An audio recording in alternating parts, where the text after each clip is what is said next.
Hey, I'm Jamie from Stonemaier Games. Welcome to my weekly live cast. It's September 25th, 2019. And whether you're watching this on Facebook or later on YouTube, thank you for joining me, and feel free to post any questions you want in the comments. I'm happy to at least consider any question and hopefully answer it depending on what the question is. I will, before people really start to join, I'll talk about a few just random little topics. Actually, there was a question that I got last week that someone sent me in advance that I forgot to answer, so I wanted to do that. So Ramon sent me the question.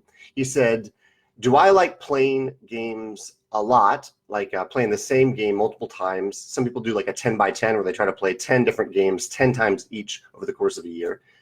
Or do I like to play games, a lot of different games, and what are the pros and cons to both? For me, it's a little bit of a variety. I do like to play a lot of new games. I feel like I learn from playing games for the first time. And so I try to play a very wide variety of games. I'm often playing new to me games, and often only once. But every now and then I'll find a gem that I really love, and then I really want to play that game quite often, quite a bit. The games that will be on my top 10 list of 2019, there are many, all of them are games that I've played multiple times and want to play multiple times. Ramon also asked, what's the ideal number of plays? And I think that just varies vastly for the game itself.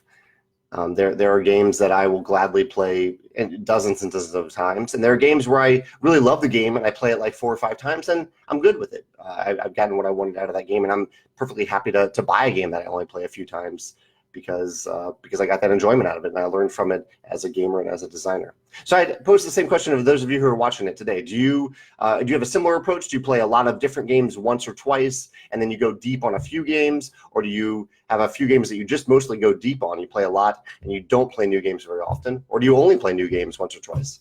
Curious to hear your thoughts in the comments. Looks like people have joined us today, or joined me today, and joined everyone else here. And Connor, yeah, my comments are turned on today, fortunately. Missed that last week. Chris says, how is the Tapestry shipping going? Mostly good, Chris. It's definitely taken longer than I thought and that I hoped, for the reasons that I posted in the various updates, mainly being for the non-US copies. I did not send enough copies in advance to any of the fulfillment centers because it's just a guess. I have to guess how many copies we're going to sell, and I send them via ocean freight to Canada, Australia, and Europe. And I guessed pretty short on all of them. So we had to then air freight from the US additional copies, which I never want to do. It really slows things down. It's much more expensive for me to air freight rather than send ocean freight in the first place. And it slows things down for you because I want the games to get to you as fast as possible. But Australia has confirmation that they are getting their air freight shipment tomorrow morning. So hopefully that means they'll ship them all out tomorrow and maybe some on Friday. They have a lot to ship, so it'll probably go over into Friday. Europe, I think, is wrapping up today and tomorrow with all of their shipments because they finally received the air freight shipment on, I believe, Monday night. And Canada is the one tricky one. I have to send an update about that today. There was a weird mix-up from my warehouse here in St. Louis.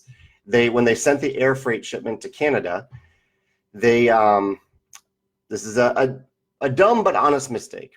They were supposed to send 511 copies of Tapestry to Canada to finish the fulfillment. Some of those were champion copies. Some of them were non-champion copies. Oh, it's the same game. But instead, the warehouse accidentally sent copies equal to the SKU for Tapestry. The SKU for Tapestry is 150, STM 150. So they air freighted 150 copies instead of 511 copies. I just found out about this yesterday, and the warehouse owned up to the mistake. It was an honest mistake, and they are going to see how fast they can get the games there. So I don't know if you're in Canada. Anyone watching this who is a non-champion in Canada, this will probably affect you, unfortunately. I'm very sorry about that. I hope you will see that it truly is an honest mistake, something that we could not have predicted. And those games will, well, I don't know when they'll arrive yet. I've asked the warehouse to expedite them as fast as possible. But even with air freight, I don't think that means they'll arrive this week. I think it'll be early next week. So we'll see about that. And then US shipments should finish up this week. That's the information that I have so far, that they will finish shipping out of St. Louis this week. James says, do I have a favorite civilization in Tapestry, or a top 3? I'm still exploring the final version of Tapestry myself. I've only played the final version a few times, so it's hard for me to say at this point, James. So I'm still exploring them. Do you have some favorites that you've played so far? Let me look at my things real quick. I'll do Chocolate of the Day. Chocolate of the Day is always fun. And actually, this ties into something else that happened. This past weekend, I ran the Stonemaier Games annual design day, or I helped run it. I coordinated it. Really, it's the day itself is largely run by pieces because I organize a lot of stuff in advance in terms of like the scheduling and how the day works.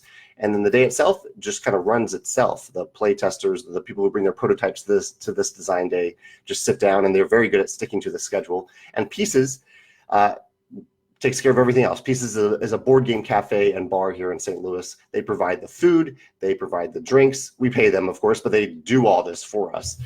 And they did a wonderful job. This is the third year that they've done it, that they've helped host the event, and they did a wonderful job. And the attendees themselves were wonderful. All the playtesters who showed up to play the games and to playtest their games. There's a lot of courage that goes into showing your game to strangers. And the amount of creativity I saw at Design Day 2019 was just off the charts. The games were just so varied and interesting. The themes, the mechanisms, really, really cool stuff. Yeah, across the board. I loved what I saw there. Congratulations to Alex Schmidt for having the top rated game of the day. The ratings don't mean all that much, but it is pretty cool that to see that for Alex to have a game that was the top rated prototype of the day. And also at Design Day, we play a lot of published games too. So we play prototypes, but also it's just a game day where people are playing games and learning from them as designers and as gamers and teaching each other and sharing with each other. So I really love the day. And on Saturday, I hosted a game day because a lot of people travel in from around the country to Design Day. And so I wanted to give them an outlet to do a little bit more than just have one day of gaming. So I hosted 6 hours of gaming on Saturday. Just an awesome weekend. Ties into my chocolate of the day, which is the vegan cookies that Pieces made for the event. I took a few home because there were a few extra at the end of the day. I'm going to be serving them at game night tonight. There's some delicious chocolate cookies there were vegan chocolate cookies that Pieces made. They were awesome, very delicious. Yeah, that covers the two of my topics today. Jake says, is there a possibility that a shirt could be made for champions?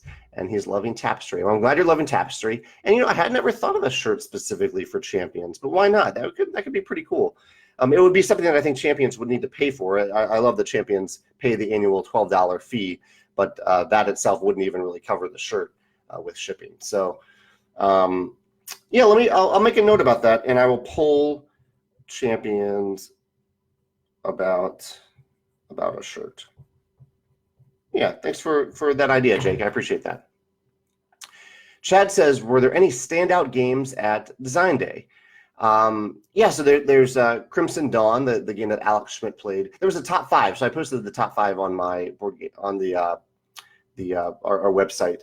There was a flicking game that was actually the number 2 rated game that looked really cool from Tyson. Tyson made a really cool flicking dexterity engine building game that looked really awesome.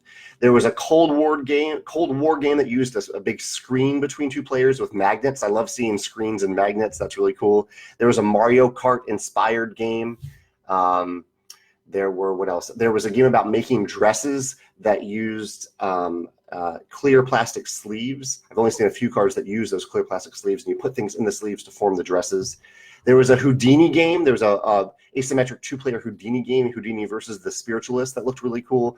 Just so many cool ideas. I can't speak for the execution of any of these games because I just observed. I didn't actually play any prototypes, but the innovation and the ideas there are really, really cool. Carson says, and Chris says, how was the past weekend? Obviously, I've been talking about that here. I'm behind on questions now. Carson says, I'm looking forward to the Wingspan expansion. Which geographical area will be covered? Well, Carson, I'm glad you brought that up. I'm not going to answer that question today, but I will say that next Wednesday in our e-newsletter is the day when I will be announcing the Wingspan expansion and starting to talk about it. So October 2nd, pay attention to our e-newsletter. Next Wednesday, that's when I will be talking about the Wingspan expansion. And maybe I'll be dropping a hint on Instagram before then. I've been trying to drop a hint, but it's kind of hard to do that with Wingspan because I can give a lot away accidentally by doing that.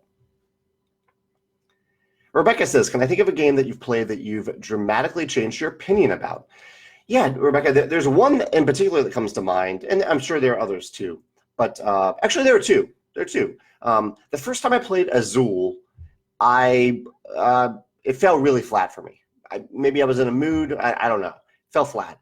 But then the next time I played, and the other dozens of times that I've played Azul, I've loved it. So I'm glad I gave it a second chance. The other one was Castles of Burgundy.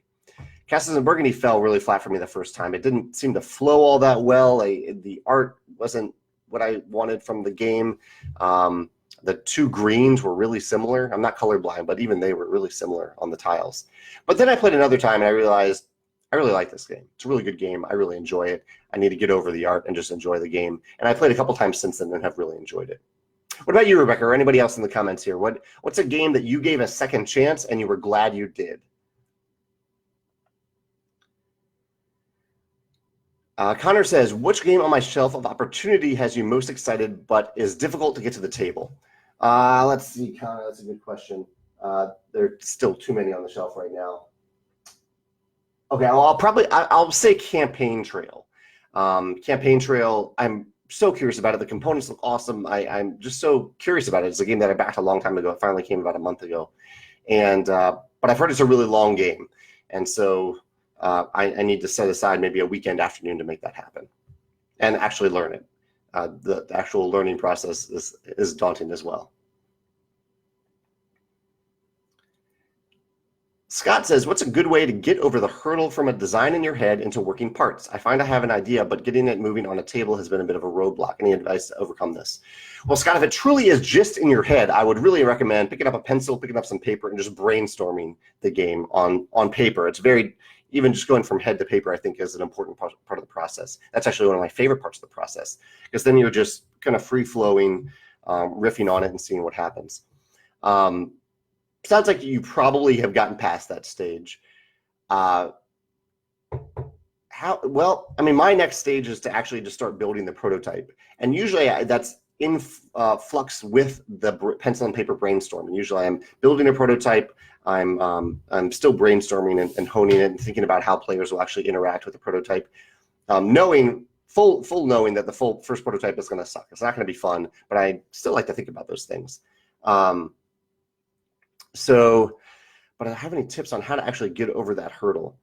I think you just got to do it. I know that isn't great advice, but I figure out what is blocking you from doing it, whether it's fear of rejection, fear of getting it wrong the first time, the work involved in building a prototype.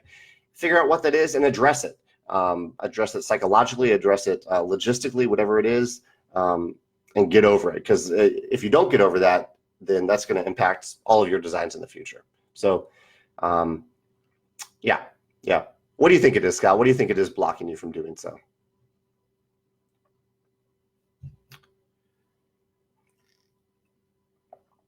Jan says, so for the Tapestry's first printing, are all 25,000 copies sold on the Stonemaier Games web store? No, Jan, not even really close. The first English printing is 25,000 copies. I'm sorry, I think I have something in my eye. I always get eyelashes in my eye, and cat hair. The first 25,000 copies of Tapestry are in English, and the majority of them went to distributors, and less than half of them were sold in our pre-order in the first 32 hours, and then we stopped selling them, and the rest went to distributors. So if you get a copy of Tapestry, an English copy of Tapestry, before December, it is an individually numbered first printing copy. Amando says, what about the Brazilian copies? Ludofy, I don't know Ludofy's schedule. I know Ludofy is making Tapestry, but I don't know their schedule offhand. This past week, I did play some new to me published games. I played Edge of Darkness last week and I think I did a video. Yeah, I did a video on that yesterday. Edge of Darkness is a pretty ambitious game with a lot of sleeving cards, like that dress themed game that I mentioned. Edge of Darkness is not dress themed. There's a big cube tower. There's miniatures. There's a big board. There's modular tiles. I played that last Wednesday. I also played a really cute little game called Jack's Friends at Design Day, another published game, and I forgot to actually mention that one here. Jack's Friends. I may have missed that on my list. Jack's Friends is a game, a one versus many filler game. So it plays really fast, one versus many. And I kind of liked that. I kind of liked that that we got to rotate who the one was in a short amount of time. It wasn't like a big decision to do so, like in Mysterium or Scotland Yard, because we knew we were going to rotate it multiple times within like a 30-minute period. We played 3 games of Jack's Friends. I also played Linko for, I think, the first time. Maybe I played that a while ago. It felt like the first time. I played Coral Islands, a final prototype version of it that was very nice. And I played Good Critters, which is a published game, kind of a mafia-themed game. A little bit of I cut, you choose, but not really with the choosing. It's more like I'm just cutting. I'm dividing up loot among all players, and then some fun social interactions happened. I had a good time with all of them. I think that's all the games that I played in the past week, or all the new-to-me games that I played. Chris says, any chance of Biddy and Walter appearing in the Wingspan expansion? Not this next expansion, but the artists are trying to work out a sneaky way to incorporate them into a card at some point.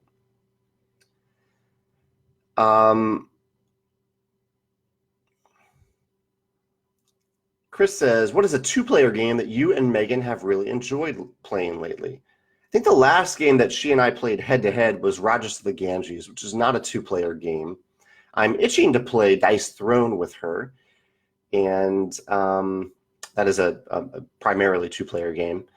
I have played Hanami Koji with her. I've played Patchwork with her, I believe. Yeah, I played Patchwork with her. Actually, I'd like to show her Keyforge. I haven't shown her Keyforge yet. I described it to her the other day, but I haven't shown it to her yet. Carol says, how are my kitties doing? Thank you for asking, Carol. Walter is sleeping on the floor behind me, and Biddy is probably on the couch in the other room. They're both doing great. Yeah, both doing really great. Nathan says, what's my favorite character in Dice Throne? Nathan, I wish I played more Dice Throne, but I haven't played it in several months now, as much as I love the game. So I don't know if I can name a favorite character right now, and I haven't even played through all of them. What's your favorite character? Which one do you recommend that I play next? As you can see, I have Season 1 and 2 up there on the shelf.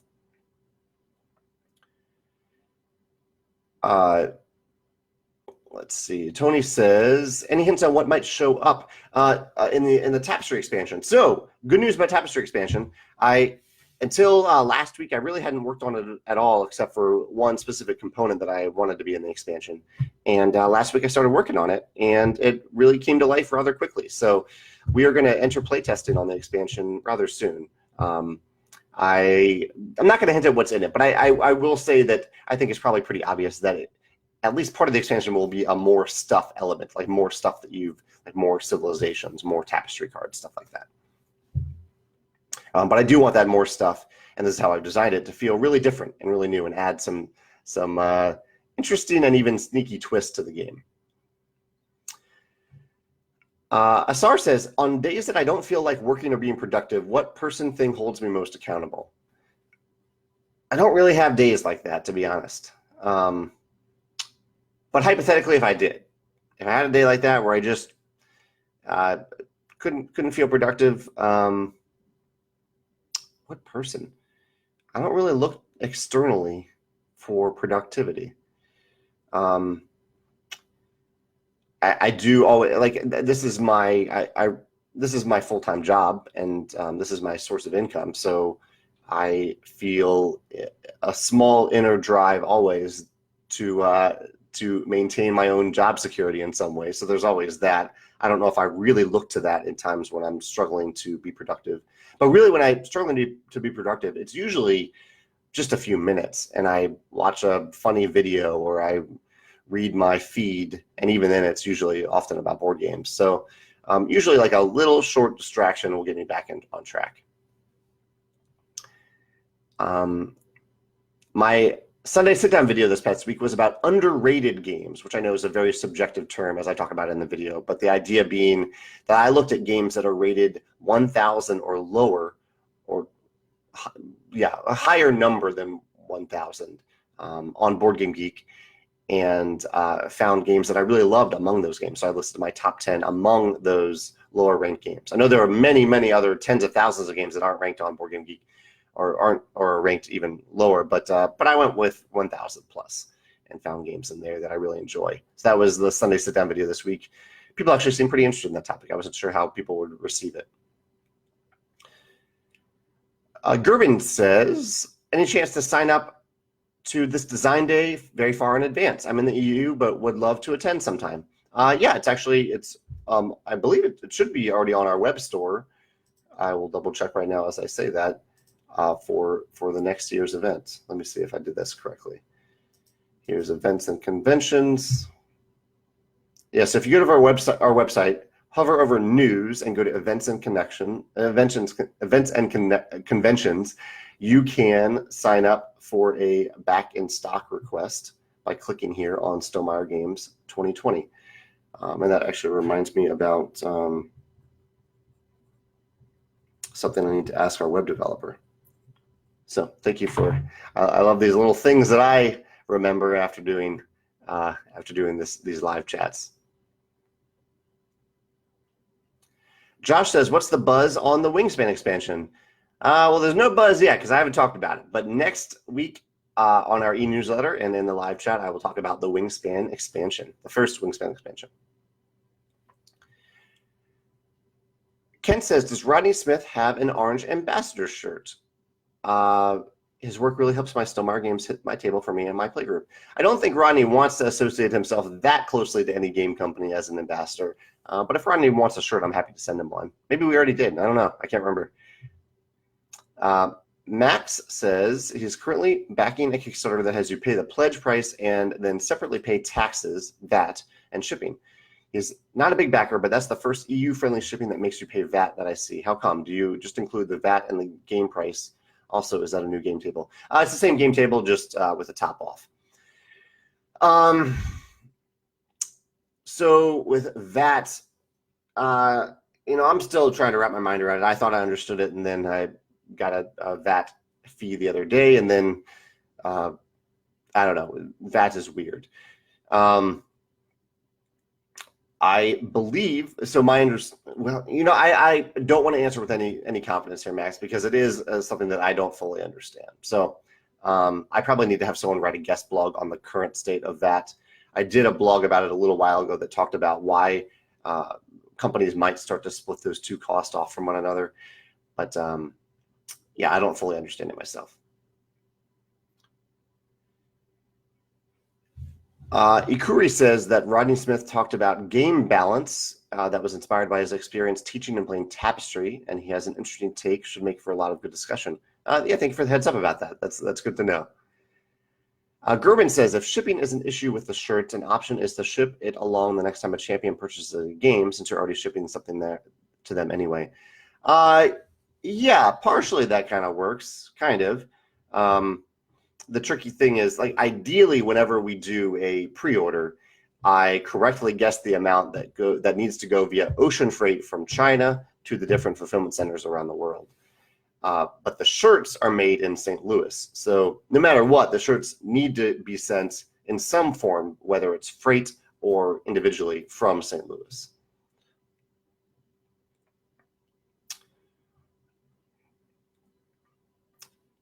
Froyland says, any plans to design a roll and write game? Currently, no, I don't have any plans to do that. I'm not against it, but I just don't have any ideas for it. Let's see. Recent backing, there were a lot of games that launched on Kickstarter yesterday, and I happened to back a game called Time of Legends, Destiny's Time of Legends. It looked like a really interesting, innovative exploration game. Little concerned about the campaign elements. Campaign games are really, really tough for me to get to the table right now, but it looked like a very interesting game, and the price point was very reasonable. I'm amazed that, well, I'm not amazed. I'm pleased that they selected a $49 price point for the pledge. I think that's a nice price point for Kickstarter. But I understand if you need to go more expensive. I don't really understand why companies go so close to MSRP on Kickstarter, because the margins are so much better selling direct than through distribution. So MSRP is not really relevant when you are pricing the game on Kickstarter. Nathan says that he's found that my games tend to open up and grow in enjoyment and decision complexity over time. Do I find that to be a common feedback that you receive as you playtest your designs? I get a mix of both. I mean, my intent, Nathan, is that anyone can have fun and have a satisfying experience the first time they play one of our games. I don't want our games to be one of those games where you have to play it through once to even just understand it, and then you have to play through a second time. Because I know a lot of people only play games one time. So that's my intent with our games. But I agree with our games and with most games that as you learn more about the strategy and see different angles and different perspectives and different components, if there are variable components, you're going to enjoy the depth of that strategy more on further plays.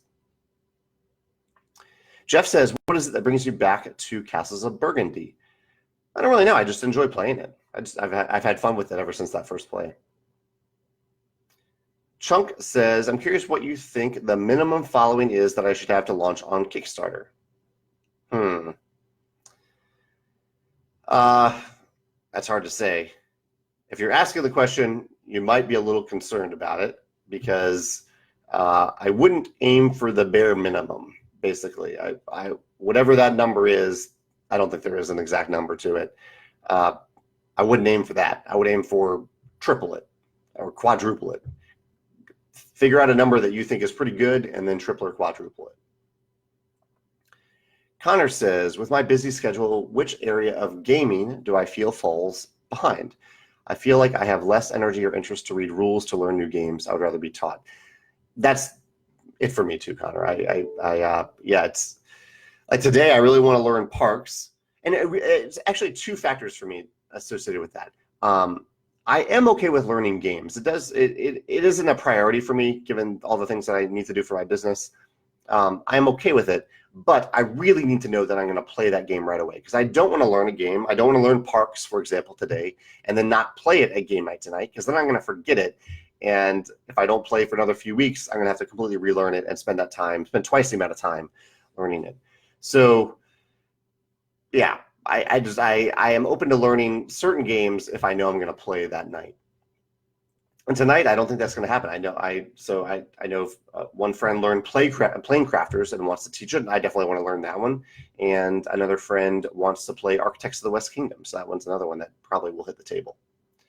Florian says, when will the information about the Wingspan expansion be announced? I will start talking about it on October 2nd. That's next Wednesday. Oh, this is pretty cool.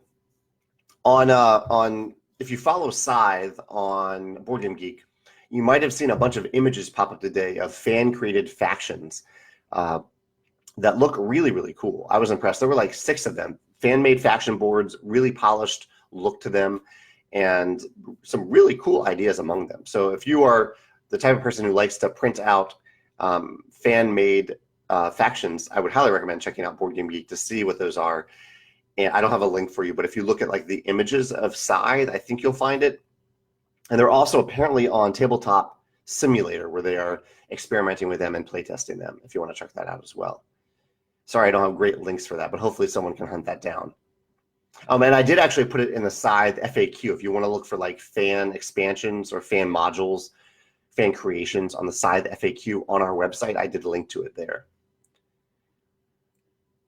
I think I've covered all the topics that I'm going to talk about today. I do have a little bit of an early lunch today, so I'll be cutting this off a little bit early. I started a little bit early as well, thinking ahead to that. But I'm here for questions for the rest of the chat. Scott was the one that asked about a roadblock of actually getting the prototype made into the table. And he says, for me, I think the block may be that when I start making the prototype materials, my thoughts and notes change, and it seems like I'm chasing my tail. I think, like you said, I just need to push through with something that's bad and build off of it. I can certainly relate to that, Scott. I mean, I do that too. I spend often way too long on the prototype because I keep going back and forth between building the prototype and brainstorming, and then that changes the prototype, and then I go back. But I'm doing that with a game right now, so I can definitely still relate to that, Scott, after doing this for a while. And I think you're right. Sometimes you just got to say, okay, I need to put away the pencil and paper for a while and just focus on the prototype and get that to the table, and then then give yourself permission to go back to pencil and paper after that, because they're going to need to.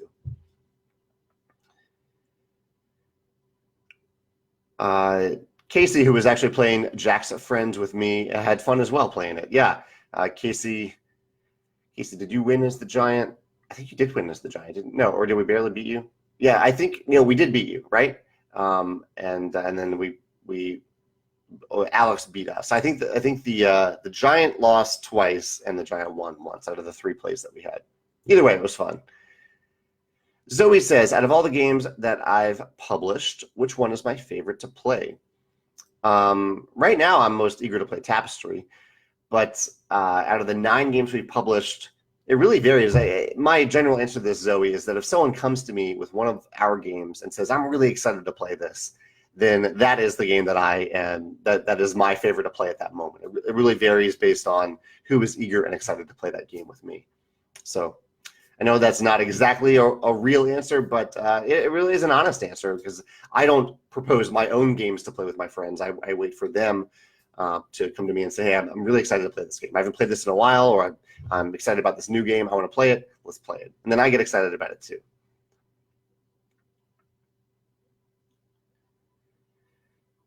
A few recommendations I see coming through for which Dice Throne character I should play next. Thank you for those recommendations. Gary says, is that an exercise bar above the door? Do I use it much? Yes, that is a pull-up bar. I have an exercise routine where I do 3 sets of 8 pull-ups every 3 days, along with some other weights. Today was my, I basically do 3 different exercises combined with core workout and another stamina workout every day. And pull-ups are my once every 3 days. I do that before this live stream, but maybe someday I'll do some pull-ups on camera. If you guys want to see how many I can do, people can guess. I think my record is around 20 in a row, but I could only do that if I haven't already done them on the day. I've already worked out the day, so I don't think I'd be able to do that many without kind of hurting myself. Rebecca says, Keyforge is coming out with some decks with alternate art cards as prizes, which I think is really neat. I agree that is pretty cool. Can I think of something in one of my games that would be fun to have alternate art of? Alternate art in one of my games. That's an interesting question. So let me look at my games over here. So I want to pick a game that we are frequently printing. So viticulture, could there be one in viticulture? I don't know, Rebecca. That's a fun question. I certainly don't want to accidentally insult any of our artists. I'm not saying that I'm disappointed with any of the art that we have in any of our games. I don't want to insinuate that. What I will say is that I've seen some posters, some like movie style posters of our games done by other artists, and almost every one of them has blown me away. They've just been so beautiful. So I see that more as an homage to the original artist, even though it's a new artist putting their spin on the art. I think that's really cool. I love to see those. Pete says, will your new things for Tapestry fit in the core game box? Probably not. We'll see. I'll try to structure it so it's pretty close, but there's a lot of stuff in that box already. Chad says, did I have a chance to check out Dark Crystal? I did, Chad, and I have to admit that I struggled with it. The world building, as you said, I thought was really cool. Awesome world building. But I couldn't get past the puppets. I just had a real hard time with that. I wanted them to be people. As amazing as the set design was, and as amazing as the puppetry was, it wasn't immersing me in the world the way that I wanted it to. I don't know if it just takes a little while, if you have to just watch for a little while to get over that and you stop thinking about them as puppets. Maybe that's the key. But I had a hard time with it, and I ended up switching to something else. I've been on kind of a rom-com kick lately. I watched Notting Hill the other day. I watched, what was the other one? I watched About Time the other day. It's interesting to watch rom-coms, I found, after having a girlfriend that I really love, because and I haven't had any girlfriend in a while, one that I loved or didn't love, because I see her in all these rom-coms. It's fun to watch the rom-coms and actually feel like I'm a part of them rather than separate from them. So it's been a fun experience to experience them in that way. Sa-Isa says, something else on my mind for Scythe. No, I mean, we're done publishing Scythe stuff, but it's still cool to see fan-created stuff. I hope to see fan-created stuff for a long time for Scythe. Asar says, what's the shipping update for the rest of the world? Go back earlier in the video when I talked about it for a while. I don't want to rehash it now, but I talked about it. And when I talked about the US shipments, if you are not in Canada, Australia, or Europe, and when I talked about the US shipments, I'm also talking about the rest of the world. Gerald says, what average rating do I aim for in playtesting to determine when a game is ready? Typically, I'm looking for 8+, somewhere in the 8 to 9 range, which I know is tough to get for a prototype, but that's generally what I'm looking for. Matt says, in Tapestry, did I try variable player mats like inside at first and find that they weren't a good enough addition to the design, or were they never part of the design? I did consider that for the income boards, but I thought it was just important to have one part of the game that was just set, given that you have a variable civilization and a variable capital city. It's just, and especially since the buildings physically cover up the benefits that you're getting. You don't really know those benefits until you uncover the buildings, but they do kind of align with one another in terms of how similar the structure is. So I didn't want players to like feel like they had to memorize that kind of stuff. And so I wanted the income tracks to remain consistent across all income mats. Chad says he wants steak. What drink should I pair with it? What drink should you pair with steak? Red wine, perhaps?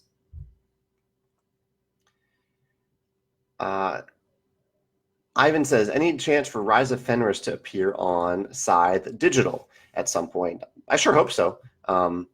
This is a game that we license to other developers, so I don't really have control over what they put on there or the release schedule, but I think there is the expectation that all Scythe expansions and accessories will be on there someday. Chris says, what is my go-to breakfast? Chris, almost every day of the last 10 years, I've had a pack of instant oatmeal for breakfast. I like just a tiny bit of sugar in the morning, and I like the oats. I think the oats are good. In general, I think the oats are pretty good for you. And I have a glass of water. I don't drink tea or coffee or anything like that.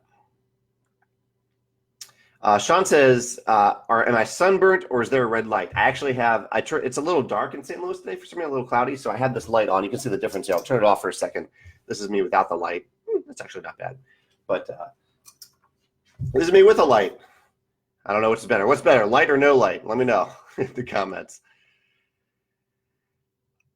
Seth says, due to the success of Wingspan, I've noticed that major online retailers have priced Tapestry much closer to MSRP than they have with other Stonemaier games. So I think this may be due to retailers having pricing based on high expected demand. I think this is, I mean, I'm glad to hear that. I haven't talked to retailers about MSRP in a long time. They kind of just do their own thing. And I think it's a smart move. I think it's, I mean, they can, well, for retailers, I know customers want the best price. I get that. But I think for retailers, if someone is willing, if you have enough people that are willing to pay close to MSRP, why would you sacrifice that profit and sell it for a lot less? That doesn't make sense to me. So I think it's a smart move by the retailers. Connor says, hypothetically, if I was approached to co-design a game and it had my interest, would I prefer to publish it as well? Or if they were to publish it, would you ever use a pen name? Connor, actually, based on my contract with Stonemaier Games, one of the few things that that are, I wouldn't say weird in the contract, but just like it's there for a reason to protect our shareholders. I can only work on games that are designed by Stonemaier Games. So it wouldn't just be a preference, it would be a requirement that Stonemaier Games would publish it if I was truly co-designing it. Asar says, how many hours per week do I work? It used to be 80 hours. I would say it's a little bit less now, maybe in the 65 to 70 range. It's gone down a little bit as I've added other things to my life that are important to me. William says, will the Wingspan, and I don't mean to say that Stonemaier Games is any less important to me. It's just I've tried to be more efficient with Stonemaier Games so that I can do those other things as well. William says, will the Wingspan Quick Start promo cards be made available in the US? So that's, there was a leak by our German partner about something that I wasn't going to announce until next week. So I'm not going to talk about that until next week, but I will talk about that very soon. William says, have I played any Villainous recently? No, William, I wanted to play it at Design Day. I saw it on the shelf. I wanted to get off the shelf, and but the person I was playing games with didn't want to play it, or who I was selecting games with wasn't into it. We played Zoo Loretto instead, and I had a great time with that. But I really want to. I genuinely am very excited to play Villainous, and I hope I get to play it again soon. It's been a while since I played it, long time. Rob says he lost all of his design notes. Oh man, Rob, that's rough. Ever done that? Maybe a chance for a fresh start. That is rough. I mean, sometimes I realize that I haven't looked at my design notes in so long that I just recycle them, but that's rough to lose all of them at a time when you actually want them. Mario says, have I backed anything on Kickstarter lately? Yes, I backed Time of Legends Destinies yesterday from Lucky Duck Games. A lot of games on Kickstarter yesterday. That was the one that I picked for myself, just because I think it will be interesting research for my open world exploration game. Jeremy chimed in with the link to Jack's Friends, a game, a nice little filler one versus many game that I really enjoyed playing at Design Day this past weekend. It's a fully published game. It wasn't a prototype, and Jeremy posted the link to how to get it below. Peter says the Gary Stern answer to what's your favorite pinball machine is whichever machine we're building right now.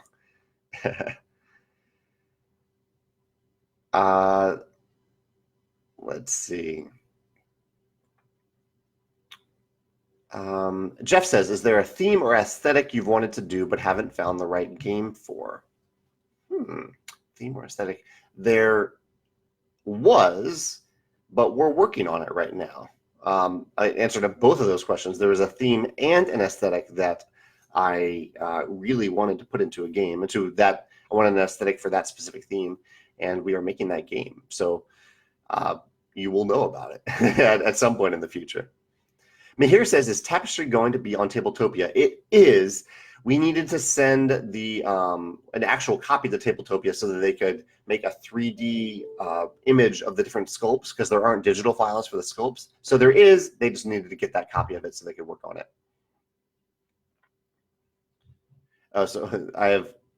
So there's people now voting for light versus dark. I have a light on right here that's making me look a little bit redder than I actually am in real life. Tom says, how do I fit the fifth player around the Tapestry board? We tried with a round table and it was awkward. It is a little tight. I mean, on my game table, I have the Jasper here. Oh, we have a Biddy over there too. Hey, Biddy. And it fits on the Jasper. Fits pretty well on the Jasper. So I think you just need maybe a longer rectangular game table. Josh says, have I played Unfair? And no, Josh, I have not played Unfair. Asar says, what's my favorite nonfiction book? Ooh, nonfiction book. What is my favorite nonfiction book? Looking at the nonfiction books that I own right now, I doubt the answer that I give will be the best answer. There's a book. Okay, so there's a business book called Rework. Sorry, guys, I have a phone call here. Doorbell, this might be a FedEx check. 1 second. Hello? Oh, I'll be right down. Thanks. I'll be right back. FedEx is here. Thanks. 1 second.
Sorry about that.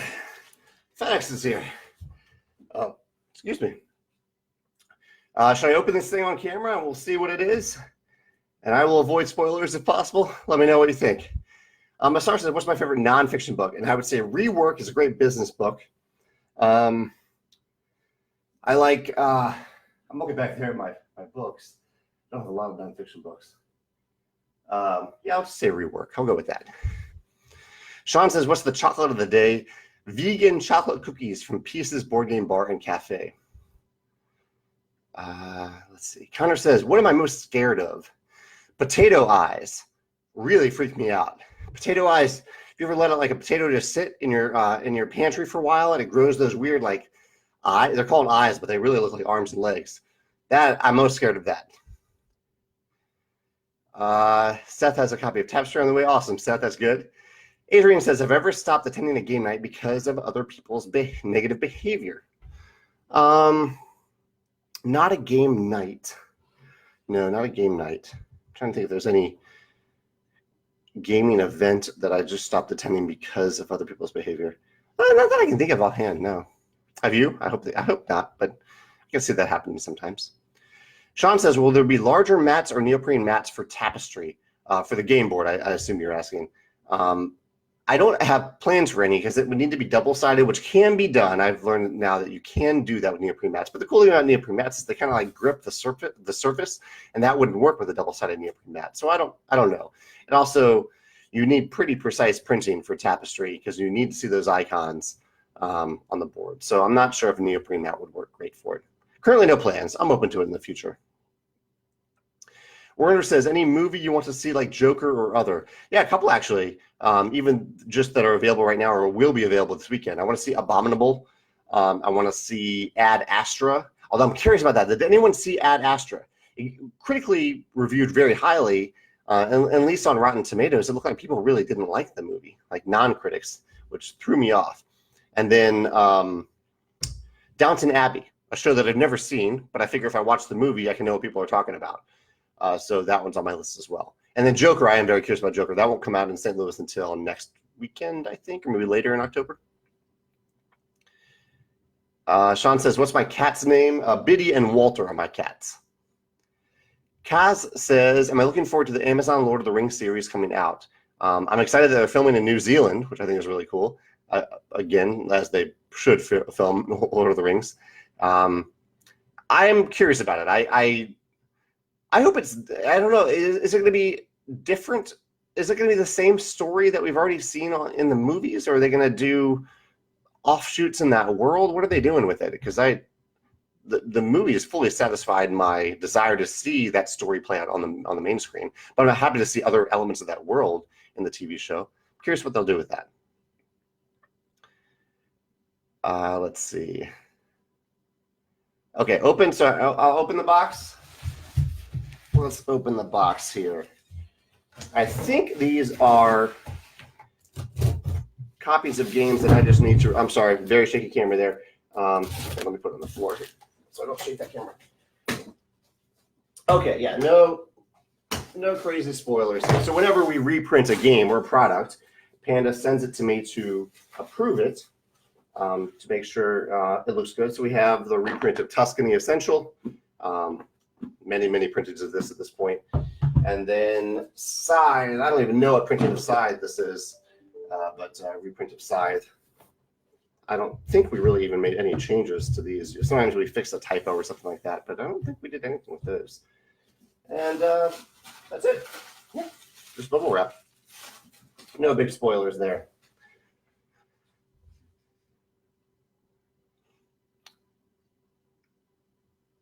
A lot of people want to see what's in that box. And now you are disappointed. Okay,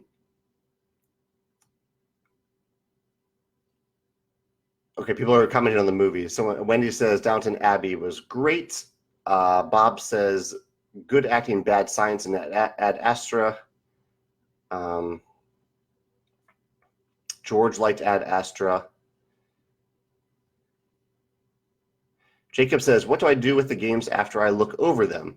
I try to sell them because I don't need another copy of Tapestry. I don't need another copy of Scythe, but I have opened them at that point. So usually I try to sign them and sell them to someone who values my signature on my games.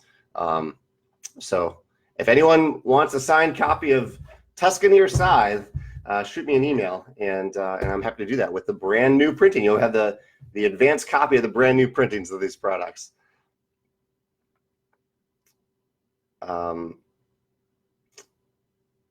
Chad says, oh yeah, similar question. Do I give them away? What do I do with these games? Yeah, that's generally what I do with these games. I have to go in a minute. We're right at the hour. I signed on a little bit early today because I have an early lunch meeting today that I need to take. But so I should probably go. But thank you for joining me. Thank you for your questions. And yeah, I'll see you next week for my announcement about a lot of Wingspan stuff, including the Wingspan expansion. All right, take care. Have a good Wednesday. Bye.